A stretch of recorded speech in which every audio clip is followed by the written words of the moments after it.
pertemuan hari ini menjelaskan terkait penerimaan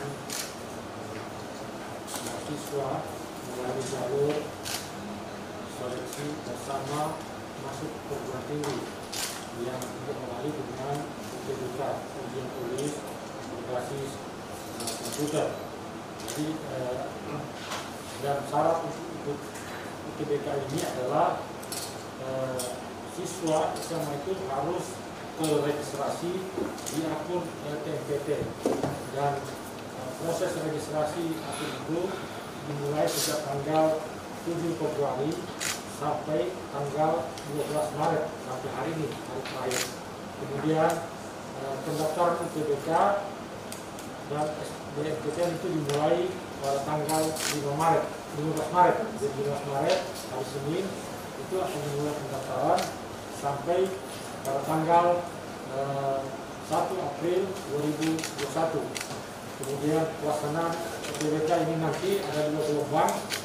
Gelombang pertama dilaksanakan pada 12 sampai dengan 18 April.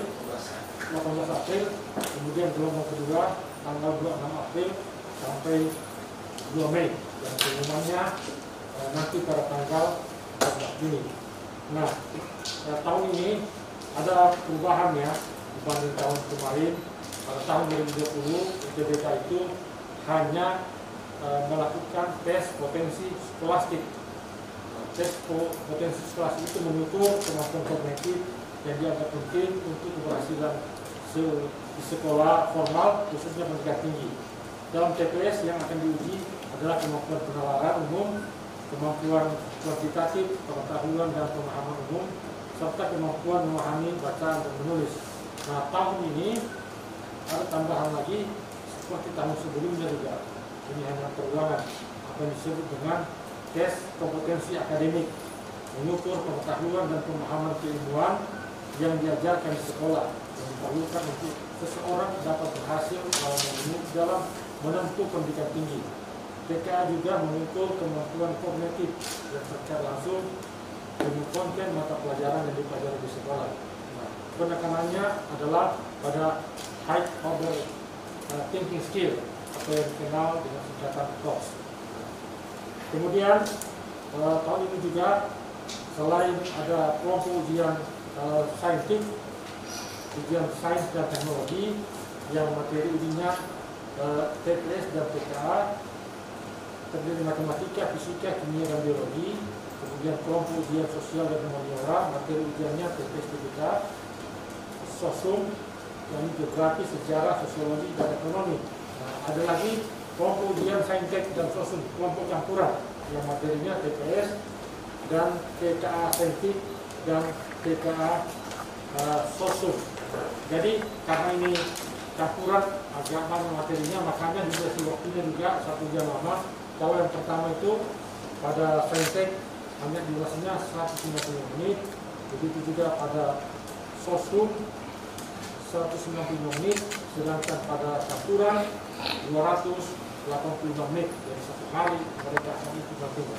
Saya kira itu sebagai pengantar. Nanti kalau ada hal yang teknis akan dijelaskan oleh Korpal kalau ke sana. Oke, terima kasih. Assalamualaikum warahmatullahi wabarakatuh. Kuota yang tidak terisi di SNMPTN. Jadi kalau ada beberapa prodi yang tidak cukup SNMPTN-nya, tidak, misalnya di kuotanya 40 yang terisi pilihan 1 sama pilihan 2 seperti prodi tertentu yang kurang peminatnya, itu akan diakumulasi di SD.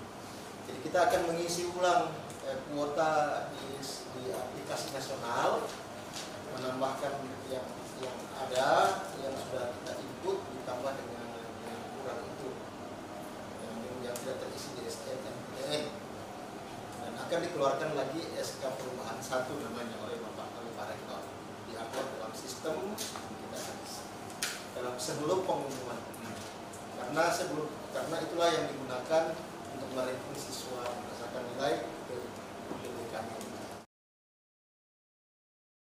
bahwa kalau kami mengimbau kepada seluruh masyarakat siswa Sulawesi Tengah yang ingin kuliah walaupun di Jawa, lebih baik mendaftar saja, mengambil lokasi ujian UTBK-nya di Universitas Belako saja, karena mengingat masih COVID ini, apalagi misalnya penerbangan yang biasa tercancel atau segalanya seperti tahun-tahun lalu, karena sama saja, tidak ada perbedaan apapun mengambil jurusan di luar UNTAD di Jawa atau di Sulawesi Selatan atau di mana dengan melakukan ujian di sini, karena kami ini adalah panitia nasional, bukan panitia lokal, panitia yang mengurus seluruh siswa yang masuk kuliah secara nasional. Itu anjurannya supaya penyebaran COVID ini tidak. Ini masih dalam situasi COVID-19, maka pelaksanaan UTBK itu menggunakan protokol kesehatan. Jadi harus mencuci tangan, menggunakan hand sanitizer, memakai masker, menjaga jarak, dan menghindari kerumunan. Nah, tempat pelaksanaan kita akan distribusi pada 4 tempat, pertama di Universitas Ternate sendiri, lalu di SMK 1, SMK 2, dan SMK 3, sama dengan pada tahun kemarin. Dan ruangan setengah kita isi dari kapasitas normal. Hari ini per tanggal 12 Maret LTMPT mengeluarkan surat edaran lagi. Jadi surat edaran itu pada pokoknya berisi anjuran kepada siswa yang mengikuti jalur SNMPTN. Pengumumannya itu tanggal 22 Maret. Sementara pembukaan pendaftaran itu tanggal 15 Maret, lebih dulu ya sebelum pengumuman. Jadi dianjurkan mereka itu boleh mendaftar setelah tanggal 22. Kan ada syaratnya, bagi yang sudah lulus SNMPTN tidak boleh mengikuti SB. Jadi kalau dia sudah lulus SN terus dia mendaftar sebelum tanggal 22, itu langsung dinonaktifkan. Sebentar dia bayar. Jadi pembayarannya tidak boleh balik, nanti tidak bisa balik. Jadi keluarlah surat edaran ini hari ini menganjurkan supaya kalau boleh mereka itu mendaftar setelah tanggal 22, supaya kalau dia sudah lulus dia tidak kehilangan dana pembayaran UTBK. Karena kan kalaupun dia sudah daftar tapi dia lulus, maka dengan sendirinya dia nonaktifkan sistemnya, dia tidak bisa hidup.